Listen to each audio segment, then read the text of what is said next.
शब्दों के साथ मैं धन्यवाद करता हूं। The next speaker is professor Manoj Jha. Professor Manoj Jha. शुक्रिया वाइस चेयरमैन साहब। कोई भाषण की शक्ल में नहीं है, एक शोक संतप्त गणतंत्र के एक अदना नागरिक समझिए या एक जनप्रतिनिधि समझिए, उसकी ओर से कुछ बातें कही जा रही हैं। और सबसे पहले माफीनामा उन तमाम लोगों को जिनकी मौत को भी हम एक्नॉलेज नहीं कर रहे हैं, जो हम जान ही रहे हैं कि वो मारे गए। तो ये माफीनामा सर सिर्फ मेरा नहीं है। मैं इसलिए ये बात कह रहा हूं कि मई के महीने में मैंने 6 आर्टिकल लिखे। संसद चल नहीं रही थी, कहां अपनी शिकायत ले जाते, किससे कहते।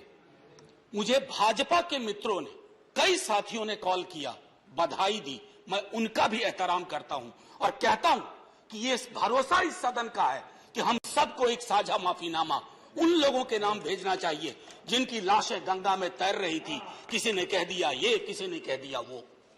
सर दूसरी चीज, मैंने कल सेक्रेटरी जनरल साहब से बात करने की कोशिश की, बाकी जगह भी। किसी 2 सत्र के बीच में सर 50 लोगों की ऑबिचुअरी आज तक कभी नहीं हुई संसदीय इतिहास में। राजीव सातव की उम्र थी जाने की इस दुनिया से। रघुनाथ महापात्रा जब मिलते थे गले लगाते थे, बोलते थे जय जगन्नाथ।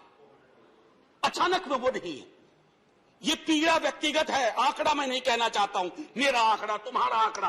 अपनी पीड़ा में आंकड़ा ढूंढिए। एक व्यक्ति नहीं है इस देश में, इस सदन में, सदन के बाहर, उस सदन में जो ये कहे कि उसने किसी जानने वाले को ना खोया हो। सर पीड़ा कह सकता हूं। ऑक्सीजन के लिए लोग फोन करते थे, हम अरेंज नहीं कर पाते थे। लोग समझते हैं सांसद है, ऑक्सीजन पिछा देगा। 100 फोन में पूरे दिन में शाम को बैठ के देखते थे, सक्सेस रेट 2, सक्सेस रेट 3।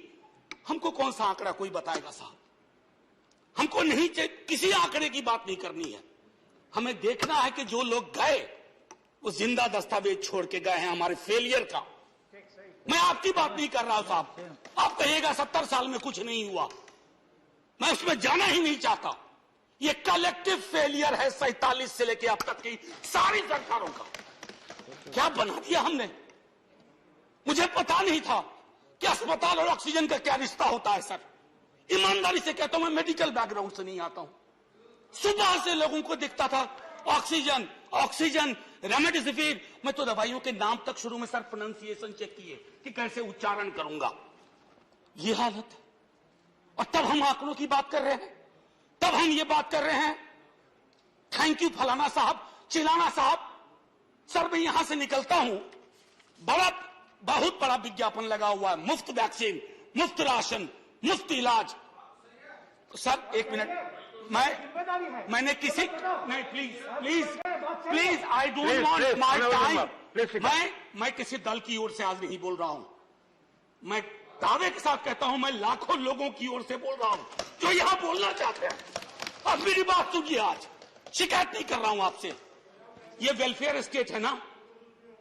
एक साबुन की टिकिया अगर कोई गरीब गांव में खरीद रहा है ना सर, तो अडानी अंबानी के बराबर का करदाता है। आप उसको कह रहे हो मुफ्त वैक्सीन, मुफ्त इलाज, मुफ्त राशन। नहीं साहब, कुछ मुफ्त नहीं है, उसका स्टेट है।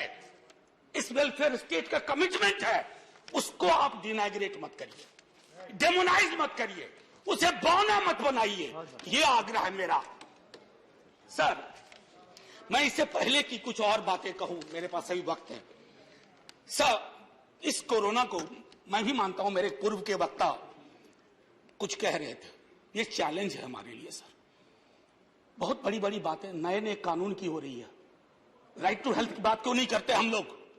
राइट टू हेल्थ, स्वास्थ्य का अधिकार, उसमें कोई किंतु परंतु लेकिन परंतु नहीं। सीधे तौर पे स्वास्थ्य का अधिकार constitutionally guaranteed, right to life के साथ लिंक करिए। किसी अस्पताल की मजाल नहीं होगी कि वो उस खिलवाड़ कर पाए उस राइट टू लाइफ का। करना नहीं चाहते। राइट टू वर्क, उस पर काम करिए। पॉपुलेशन को लेकर के बहुत बातें हो रही हैं साहब। डेमोग्राफी को, डेमोग्राफर्स को छोड़ दीजिए, बड़ा संश्लिष्ट विज्ञान है, लेकिन ये हम कर सकते हैं इस सदन और उस सदन में। Right to life, right to work पर लेजिस्लेशन लाइए ताकि कोई आपदा आए। अभी तो हमारे लीडर ऑफ हाउस नहीं है, नए नए बने हैं, उनसे मैं कहता जब वो रेल मंत्री थे, हॉस्पिटैलिटी सेक्टर के लोगों को निकाल दिया गया। इसी कोरोना काल में मैंने लगातार आवाज उठाई, कोई सुनने वाला नहीं है सर, कोई नहीं सुन रहा। अगर आप सांसद की नहीं सुन रहे हैं तो जो छोटे अदना संविदा वाले नौकरी से निकाले गए उसकी कौन सुनेगा सर। एक और अद्भुत चीज हुई इसी कोरोना के दौरान, माननीय उपसभापति महोदय, जब हाहाकार मचा हुआ था हॉस्पिटल के लिए, आईसीयू बेड्स के लिए, दवाइयों के लिए, यह हाहाकार जब मचा हुआ था, उस दौर में सर कई चीजें हुई, जिसमें से एक जो महत्वपूर्ण चीज मैं जिसका जिक्र करूंगा, उस हाहाकार में सरकारें, मैं सिर्फ केंद्र को नहीं कह रहा हूं, कई राज्य सरकारें भी नदारत थी। वो 1.5 महीना कैसे बिताया है इस मुल्क ने। हमारे सदन के कोई लोग बड़े मुश्किल से बच के आए, हमें नाम नहीं लूंगा। पूरे देश ने वो वक्त कैसे बिताया है, नाइटमेयर की तरह लगता है सर, डरावना लगता है। एक मेरा स्टूडेंट पढ़ा है, वह 37 साल का, हॉस्पिटल का बेड जब तक मैंने अरेंज किया वो दुनिया छोड़ के जा चुका था। मैं इसलिए बार बार इसको किए, इसलिए ये कह रहा हूं कि इसमें व्यक्तिगत पीड़ा को ढूंढिए, तब हम इसका निदान ढूंढ पाएंगे। मेरी नाव तुम्हारी नाव, मेरा काल तुम्हारा काल, ये तो बहुत कुछ हुआ, इस भौकाल से आपको कुछ हासिल नहीं होगा। सर बस 1 मिनट और लूंगा, जो मैं कहना चाह रहा था। सर एक खत मैंने मृतात्माओं के नाम लिखा था, कुछ कर नहीं पा रहा था, बेबसी में एक खत लिखा, जो लोग इस दुनिया से चले गए। उसमें कुछ मैंने सलाह दी थी सर सरकार से, और ये जो उस बीच में कहा गया कि सरकारें फेल नहीं की, सिस्टम फेल कर गया। अरे साहब, ये सिस्टम कौन क्या है? बचपन से सुनते थे कि सिस्टम के पीछे व्यक्ति होता है, सिस्टम के पीछे एक संरचना होती है।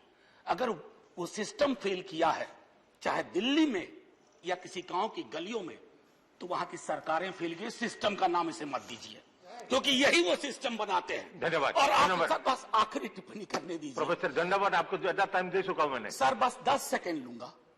आज जय हिंद बोलने में भी वो खुलूस नहीं आ रहा है जो आम दिनों में हुआ करता है।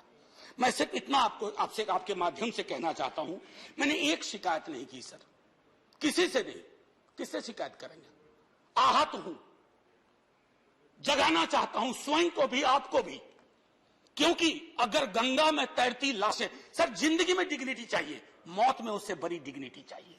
हमने अनडिग्निफाइड डेथ को विटनेस किया है, और अगर हमने इसको दुरुस्त नहीं किया सर, आने वाली सदियां माफ नहीं करेगी। आप बड़े बड़े इश्तहार छपवाओ, अखबारों के 4 पन्ने रंग दो, फलाना थैंक यू सर, इतिहास को थैंक यू कहने का मौका मिलना चाहिए। धन्यवाद। जय हिंद सर।